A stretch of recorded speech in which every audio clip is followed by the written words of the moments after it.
തീർച്ചയായിട്ടും ദിപേഷ്, ഈ 10:30-ക്ക് ശേഷം നടൻ ജയറാം എത്തും എന്നാണ് അറിയിച്ചിരിക്കുന്നത്.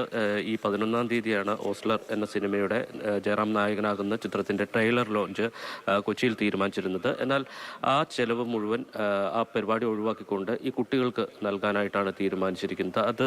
ആ പണം കൈമാറുന്നതിന് കൂടിയിട്ടാണ് ജയറാം 11 മണിയോടെ ഇവിടെ എത്തുന്നത്. അതോടൊപ്പം തന്നെ മൃഗസംരക്ഷണ വകുപ്പ് മന്ത്രി ചെഞ്ചു റാണി, അതോടൊപ്പം തന്നെ ജലവിഭവ വകുപ്പ് മന്ത്രി റോഷി അഗസ്റ്റിൻ എന്നിവരും ഈ കുട്ടിയുടെ വീട്ടിലെത്തുന്നുണ്ട്. സർക്കാരിൻ്റെ ഭാഗത്തുനിന്ന് എന്ത് സാമ്പത്തിക സഹായം ഇവർക്ക് നൽകും എന്ന് മന്ത്രിമാരുടെ സന്ദർശനത്തിന് ശേഷം വ്യക്തമാകും. എന്തായാലും 13 പശുക്കളാണ് ഇന്നലെ മിനിഞ്ഞാന്ന് രാത്രിയായിട്ട് ചത്തത്. ഇപ്പോൾ അവശേഷിക്കുന്ന ഒരു 5 എണ്ണമുണ്ട്. അത് എൻ്റെ പിന്നിൽ കാണുന്ന ആ പശു മാത്രമാണ് കറവ അല്ലെങ്കിൽ ചെന നിറഞ്ഞു നിൽക്കുന്ന പശു ഉള്ളത്. ബാക്കിയെല്ലാം മൂരിക്കിടാക്കളോ അല്ലെങ്കിൽ ചെറിയ കിടാക്കളോ ആണ് ഉള്ളത്. അപ്പോൾ അവശേഷിക്കുന്നത് ഈ ഒരു പശു മാത്രമാണ് കുട്ടിയെ സംബന്ധിച്ച് ഇനി അവശേഷിക്കുന്നതെന്ന് പറയാം. എന്തായാലും ആ പശു അതിൻ്റെ ആരോഗ്യം വീണ്ടെടുത്തിട്ടുണ്ട്. അതിൻ്റെ കഴുത്തിൽ നീരുണ്ട്, അതോടൊപ്പം തന്നെ കൊമ്പ് ഒടിഞ്ഞു പോയിട്ടുണ്ട്. ഇന്ന് ആ വിഷബാധയെ തുടർന്ന് ഇത് തല്ലിപ്പിടയ്ക്കുകയും അങ്ങനെ കൊമ്പ് പോവുകയുമാണ് ചെയ്തത്. ഇതേപോലെ ഈ പുരയിടത്തിൻ്റെ പല സ്ഥലത്തായി 5 പശുക്കൾ കെട്ടിയിട്ടുണ്ട്. പലതും ആരോഗ്യനില വീണ്ടെടുത്തിട്ടുണ്ട് എന്നുള്ളത് ആശ്വാസം നൽകുന്നതാണ്.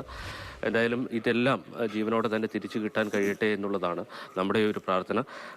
ഹൈഡ്രോസയനിക് ആസിഡാണ് ഈ പശുക്കളുടെ മരണത്തിന് അല്ലെങ്കിൽ കാരണമായത് എന്നുള്ളതാണ് കണ്ടെത്തിയിരിക്കുന്നത്. പോസ്റ്റ്മോർട്ടം റിപ്പോർട്ടിൻ്റെ അടിസ്ഥാനത്തിൽ ആ പരിശോധനയിലാണ് ഈ കപ്പത്തൊലിയിൽ നിന്നുള്ള വിഷബാധ തന്നെയാണ് ഈ പശുക്കളുടെ മരണകാരണം എന്ന് വ്യക്തമായത്. എന്തായാലും ഇപ്പോൾ ഈ വീട്ടിൽ ജനപ്രതിനിധികളും മറ്റുള്ളവരും എല്ലാം എത്തിയിട്ടുണ്ട്. അല്പസമയത്തിനകം തന്നെ മന്ത്രിമാരും എത്തും എന്നാണ് പ്രതീക്ഷിക്കുന്നത്. അതിനുശേഷം നമുക്കറിയാൻ കഴിയും എന്താണ് ഈ കുടുംബത്തിന് അല്ലെങ്കിൽ ഈ കുട്ടികൾക്ക് ഏത് തരത്തിലുള്ള സാമ്പത്തിക സഹായമാണ് നൽകാൻ പോകുന്നത് എന്ന കാര്യം അതിനുശേഷമായിരിക്കും വ്യക്തമാവുക. ദിബീഷ്, ജെയിൻ, നമുക്ക് ജെയിൻ മാത്യുവിൻ്റെ പ്രതികരണം ഒന്ന് കേട്ട ശേഷം ഞാൻ ജെയിനിലേക്ക് തിരികെ എത്താം. അനീത്തി ആയതോടെയുള്ള ഞാനൊന്നും പാറയിലായിരുന്നു. അപ്പോൾ അവരെ കരച്ചിലേട്ടോണ്ടാണ് ഞങ്ങൾ ഓടി, അനീത്തിയുടെ കരച്ചിലേട്ടോണ്ടാണ് ഓടിയത്. അവൾ വളരെ കൂവി ഞങ്ങളെ വിളിച്ചപ്പോൾ അന്നേരമാണ് ഞങ്ങൾ ഈ സംഭവം പറയുന്നത്. അന്നേരം ഞങ്ങൾ ഓർത്ത് കുറച്ച് 1-2 അങ്ങനെ പറ്റിയുള്ളെന്ന് ഓർത്തേ. ഇപ്പോൾ ഇവിടെ വന്നപ്പോഴാണ് മനസ്സിലായി എല്ലാത്തിനും ഇങ്ങനെ പറ്റി. ഈ ഇപ്പം ഒരു 5 എണ്ണത്തിന് പ്രശ്നം ഉണ്ടായിരുന്നുണ്ടല്ലോ, അതിൻ്റെ അവസ്ഥ ഉണ്ട്? എല്ലാം പയ്യെ ശരിയായി വരുന്നുണ്ട്. ഇപ്പം 2-3 പയ്യെ തീറ്റിയെടുക്കാറൊന്നും ആയിട്ടില്ല. ഇപ്പം അത് പയ്യെ ശരിയായി വരുന്നേ ഉള്ളൂ.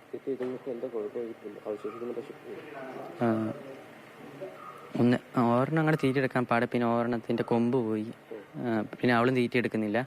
പിന്നെ അതിന് കഴുത്തിൻ്റെ അടി നീരൊക്കെ ഉണ്ട്. പിന്നെ ഒരെണ്ണത്തിൻ്റെ കയ്യിൽ ഇവിടെ കിടന്ന് തല്ലി പഠിച്ചപ്പം കയ്യിൽ ഞരമ്പിന് എന്തോ പറ്റിയിട്ടുണ്ട്. അപ്പം അതുകൊണ്ട് കൈയും അനക്കത്തില്ലാക്കെ. അപ്പോൾ ഒരു പശു ഉള്ളൂ, അതിന് ശനയുണ്ട്. ഇപ്പം കറവ് നിർത്തിയതാണ്. എത്രയാന്ന് വെച്ചാൽ അത്യാവശ്യം നല്ല രൂപയുടെ നഷ്ടമുണ്ട്. കിട്ടുന്നുണ്ട്, അറിയത്തില്ല. സർക്കാരിന്റെ ഭാഗത്തുനിന്ന് എന്തെങ്കിലും വാഗ്ദാനം ചെയ്തിട്ടുണ്ടോ? അവര് പറ്റുന്ന പോലെ സഹായം ചെയ്യാന്നാ പറഞ്ഞത്. ജെയിൻ, മാത്യുവിന് എന്തായാലും ഇതിൽ നിന്ന് കരകയറി വരാൻ കഴിയില്ല. കാരണം അല്ലാതെ ഈ കൃഷിയോ അല്ലെങ്കിൽ പശു വളർത്തലോ ഒന്നും നമ്മുടെ പണിയല്ല എന്ന് പറഞ്ഞ് മാറി നിൽക്കുന്നവരാണ് ഏറെ പങ്ക്. നമ്മളൊക്കെ അതിൽ പെടും. പക്ഷേ മാത്യു ഈ ചെറുപ്രായത്തിൽ തന്നെ അതിനുവേണ്ടി ജീവിതം അതിലേക്ക് മാറ്റിവെക്കുന്നത് വലിയ കാര്യമാണ്. പക്ഷേ ഉണ്ടായ ഒരു പ്രതിസന്ധി മറികടക്കാൻ കഴിയും. നമ്മൾ ചെറുപ്പത്തിലൊക്കെ ഇപ്പോൾ ആടിനെയൊക്കെ വളർത്തുമ്പോൾ ഈ കപ്പയുടെ അതിൻ്റെ തൊലി തിന്ന പ്രശ്നമാണെന്നൊക്കെ തന്നെ പറഞ്ഞു കേട്ടിട്ടുണ്ട്. ഇതെങ്ങനെയാണ് സംഭവിച്ചു? ഇത്രയും പശുക്കൾ അത് കഴിക്കുന്ന ഒരു സാഹചര്യം എങ്ങനെ ഉണ്ടായി? ദിവിഷ്, ഇത് സാധാരണ എല്ലായ്പ്പോഴും സംഭവിക്കുന്നതല്ല. ചിലപ്പോഴാണ് അല്ലെങ്കിൽ അപൂർവമായിട്ടാണ് ഇത്തരത്തിലൊരു വിഷബാധ കപ്പത്തൊലിയിൽ നിന്ന് ഉണ്ടാകുന്നത്. കഴിഞ്ഞ 4 വർഷമായിട്ട് ഈ മാത്യു സമീപത്തുള്ള ഒരു ഡ്രയറിൽ നിന്ന്, കപ്പ ഉണക്കുന്ന കേന്ദ്രത്തിൽ നിന്ന് ഈ തൊലി മേടിച്ച് പശുക്കൾക്ക് കൊടുക്കുന്നതാണ്. അങ്ങനെയാണ് കഴിഞ്ഞ ദിവസം സാധാരണ രീതിയിൽ തന്നെ ഈ കപ്പത്തൊലി കൊടുത്തത്. പക്ഷേ അന്ന് ഒരു അപകടമുണ്ടായി അല്ലെങ്കിൽ അന്നൊരു വിഷബാധ ഉണ്ടായി എന്നുള്ളതാണ്. അപ്പോൾ നമ്മൾ ഈ മൃഗസംരക്ഷണ വകുപ്പുമായി ബന്ധപ്പെട്ട ഉദ്യോഗസ്ഥരോടൊക്കെ സംസാരിക്കുന്ന സമയത്ത് ഏത് സമയത്തും ഇങ്ങനെ ഒരു വിഷബാധ ഈ കപ്പത്തൊലിയിൽ നിന്നുണ്ടാകാൻ സാധ്യതയുണ്ട്. കാരണം ചിലപ്പോൾ അത് മണ്ണിൻ്റെ സ്വഭാവമോ അല്ലെങ്കിൽ അതിൻ്റെ ഇനത്തിൻ്റെയോ വ്യത്യാസം കൊണ്ട് ചിലപ്പോൾ കുറഞ്ഞ അളവിൽ മാത്രമായിരിക്കും സയനൈഡിൻ്റെ സാന്നിധ്യം ഉണ്ടാവുക. അപ്പോൾ ചെറിയ ആരോഗ്യ പ്രശ്നങ്ങൾ ഉണ്ടായാലും ഒരുപക്ഷെ അത് ദഹനക്കേടോ അങ്ങനെ എന്തെങ്കിലും സംശയിച്ച് നമ്മൾ ഒഴിവാക്കുകയാണ് ചെയ്യുന്നത്. പക്ഷേ ഏത് സമയത്തും ഈ സയനൈഡിൻ്റെ അളവ് ചില ഇനങ്ങളിൽ കൂടുതൽ ഉണ്ടാകാൻ സാധ്യതയുണ്ട്. അങ്ങനെയാണ് ഇവിടെയും സംഭവിച്ചത് എന്നുള്ളതാണ് മനസ്സിലാക്കുന്നത്. എന്തായാലും വളരെ ദാരുണമായിട്ടുള്ളൊരു സംഭവമാണ്. ഈ പണം നഷ്ടം അല്ലെങ്കിൽ സാമ്പത്തികമായിട്ടുള്ള നഷ്ടം എന്നതിലുപരി നമ്മൾ ഓമനിച്ച് വളർത്തുന്ന ഒരു ജീവി അത് നഷ്ടപ്പെടുമ്പോഴുണ്ടാകുന്ന വേദന അത് പണം കൊടുത്താലും നികത്താൻ കഴിയാത്ത ഒരു സംഭവം തന്നെയാണ്. ആ കുട്ടികളെ മാത്രമല്ല, കുടുംബത്തെ സംബന്ധിച്ച് പോലും അവർ ഓമനിച്ച് വളർത്തുന്ന ഓരോ പശുവിനും ഓരോ പേരിട്ട് വിളിച്ച് ഓരോ ദിവസവും കാണുന്ന ജീവികളാണ്.